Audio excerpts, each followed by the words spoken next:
Hello students. तो students question number 3, चलिए question देखते हैं क्या है। तो क्वेश्चन है कि find the number of all onto functions from the set.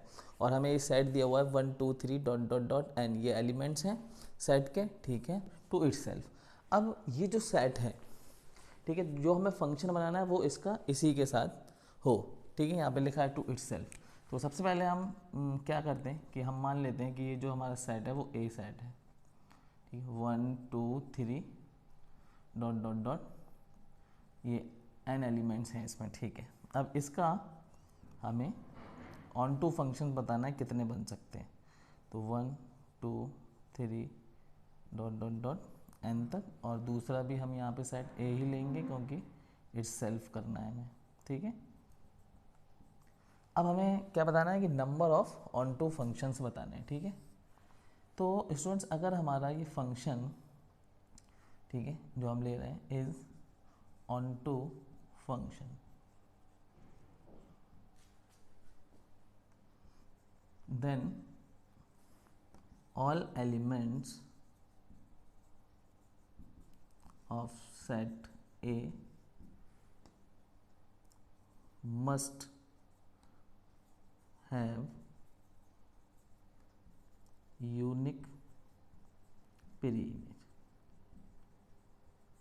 तो स्टूडेंट्स ऑन टू फंक्शन का मतलब ये हुआ कि ये जो हमारा सेट है ये, ठीक है स्टूडेंट, इसके हर एलिमेंट्स के पास एक प्री इमेज यहाँ से होनी चाहिए, ठीक है। और फंक्शन का मतलब होता है कि ये जो सेट है हमारा, इसके हर एक एलिमेंट्स के पास एक इमेज होनी चाहिए और यूनिक होना चाहिए, ठीक है। चलो, तो हमने कहा कि यहाँ पे देखो 1, तो 1 को यहाँ से एक एलिमेंट चूज़ करना है। तो इसके पास कितनी चॉइस है, 1 जो है 1 को चूज़ कर सकता है, 1 2 के साथ जा सकता है, 1 3 के साथ जा सकता है, 4 के साथ, 5 के साथ हैं, एंड सो ऑन। और यहाँ पर आ रहा है n। अब n जो है वो कुछ भी हो सकता है, ठीक है। तो इसके पास जो चॉइस है वो कितनी तरह से अपने इमेज को चूज़ कर सकता है, n तरह से, ठीक है। अच्छा, अब ये एक इमेज यहाँ से चूज़ कर लेगा, तो एक नंबर यहाँ से वो कंप्लीट, मान लो यहाँ पे उसने 3 को चूज़ कर लिया। अब 2 के पास कितनी चॉइस बची अपनी इमेज को चूज़ करने के लिए, इन सबको कंप्लीट होना है, इन सब के पास एक प्री इमेज आनी है, ठीक है।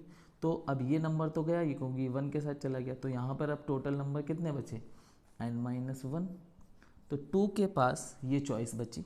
इसी तरह से अगर 3 के पास अपनी इमेज चूज़ करने के लिए यहाँ पर कितने नंबर अब रह गए, कितने एलिमेंट्स रह गए, ठीक है, इस सेट में। तो 2 एलिमेंट्स तो यहाँ घिर गए, एक 1 ने घेर लिया, एक 2 ने घेर लिया। अब 3 के पास n-2, ठीक है, ये नंबर रह जाएंगे, ये एलिमेंट्स रह जाएंगे चूज़ करने के लिए। इसी तरीके से जब हम n पे आएंगे तो n के पास, क्योंकि यहाँ से यहाँ तक ये सब लोग अपनी अपनी इमेज बना चुके हैं, तो n के पास सिर्फ एक नंबर लास्ट में रह जाएगा, ठीक है। तो डॉट डॉट डॉट n के पास सिर्फ एक नंबर रह जाएगा, ठीक है। अब इन सबको अगर हम मल्टीप्लाई कर दें, ठीक है, तो हमें सारे ऑन टू फंक्शंस मिल जाएंगे, मतलब उनका नंबर मिल जाएगा कि कितने ऑन टू फंक्शंस बनेंगे, ठीक है। तो यहाँ पर हम लिख देते हैं number of onto functions,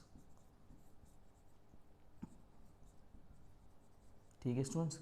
तो अब आप इसको देखो, ये है n, ये n-1, ये n-2, ठीक है, फिर डॉट डॉट डॉट, और यहाँ पे लास्ट में आ रहा है 1। तो स्टूडेंट्स ये फैक्टोरियल नहीं हो रहा। फैक्टोरियल हम कैसे लिख सकते हैं, जैसे हमने लिखा 3 का फैक्टोरियल, तो इसका मतलब क्या होता है 3 इंटू 2 इंटू 1। 4 का फैक्टोरियल 4 इंटू 3 इंटू 2 इंटू 1, एक एक नंबर कम होता जाता है। तो यहाँ पे देखो एक एक कम होता जा रहा है, लास्ट में क्या आ रहा है 1। तो यहाँ पे हम लिख सकते हैं n फैक्टोरियल। तो स्टूडेंट्स इसका आंसर क्या है, n फैक्टोरियल। तो find the number of all onto functions, तो कितने ऑन टू फंक्शंस यहाँ पे बन सकते हैं, n फैक्टोरियल यहाँ पर ऑन टू फंक्शंस बन सकते हैं। सपोज दैट एक एग्जांपल और देखते हैं यहाँ पे, कि आपके पास अगर सेट ये होता, जो ए सेट है वो ये होता 1 2 3, सिर्फ 3 एलिमेंट्स होते हैं, ठीक है। तो अगर आपसे पूछता कि यहाँ पर बताओ कि number of onto functions कितने हो सकते हैं, तो आप आसानी के साथ कह सकते हैं आंसर 3 फैक्टोरियल, ठीक है, क्योंकि टोटल नंबर ऑफ एलिमेंट्स कितने हैं इसमें 1 2 3, इसमें कितने हैं n, तो n फैक्टोरियल आया। अगर 3 एलिमेंट्स होते तो 3 फैक्टोरियल आता। इस तरह से 4, अगर किसी सेट में 4 है तो वो अपने ही साथ फंक्शंस बना रहा है और आपसे पूछा जा रहा है कि number of onto functions बताइए, तो हम आसानी से कह सकते हैं नंबर ऑफ एलिमेंट्स जो भी हों उनका फैक्टोरियल। ठीक है स्टूडेंट्स, तो wish you all the best.